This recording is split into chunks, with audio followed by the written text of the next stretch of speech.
今回は僕が盆栽を始めたての頃から手元に置いて大事にしている古い黒松についてです。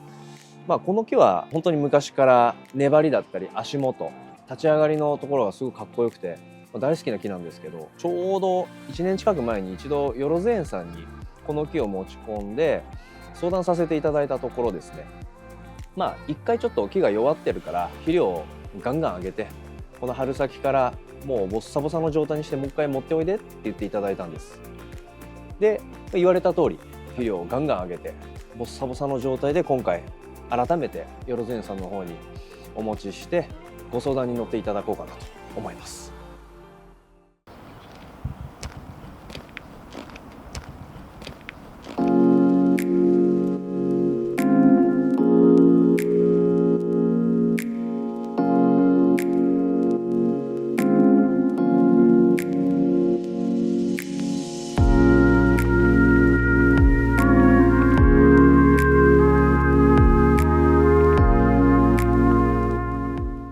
幹の太さだな、太さに対して枝は伸びすぎてる、左右の枝が、それと少々枝がごつくなってんだな、それを柔らかくしなきゃなんない。それで頭が今のところ2つあるのよ。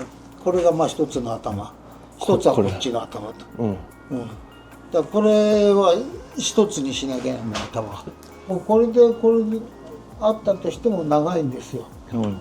枝が長いんですね。なるだけ短くするように考えて枝太ってこれで取ったことでずいぶん短くなってるわけ。そうですね、なりましたね。長すぎく見えてダメな枝を減らしていく。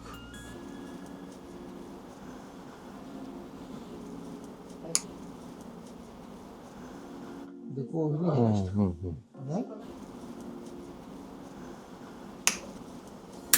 このくらい減らすの。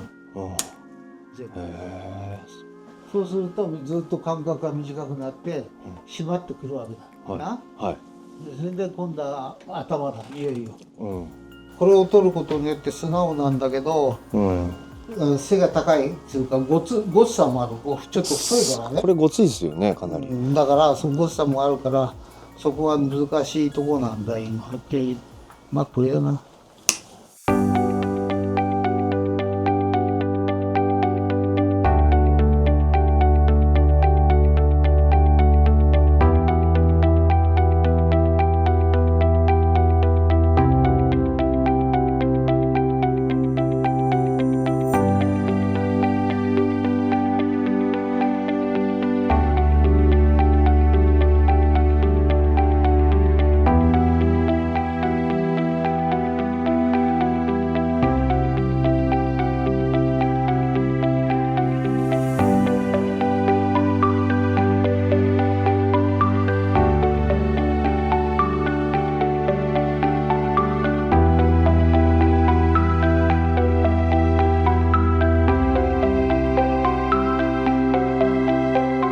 基本的に枝の元で下げる、そうするとここで5度変わるとこっちで随分変わるからね。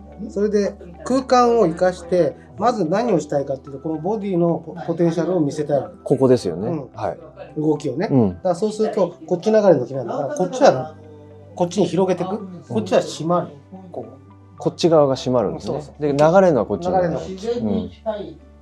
横の動きだけじゃなくて、アップダウンの動きも必要。